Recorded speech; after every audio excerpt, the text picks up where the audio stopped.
How to recall an email in Outlook on PC.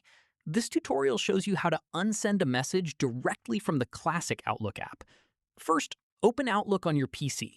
From there, if you're currently on the new Outlook, toggle off the new Outlook switch at the top right to switch back to classic Outlook. Recalling messages is only available in classic Outlook, so this step is important. After that, Outlook will close and reopen in classic mode. If prompted for feedback, scroll down and tap Skip Feedback. At this point, once Classic Outlook loads, go to your Sent Items folder and find the email you want to recall. Following this, double-click on it to open it in its own window.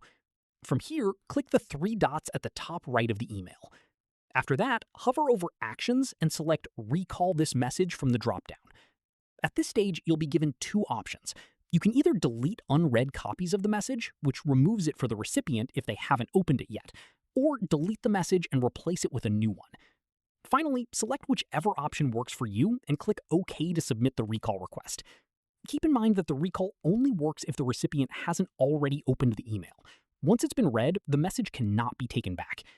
That's how you recall an email in Outlook on PC. If this helped, give it a like, subscribe for more tutorials, and hit the bell so you never miss one. See you in the next one.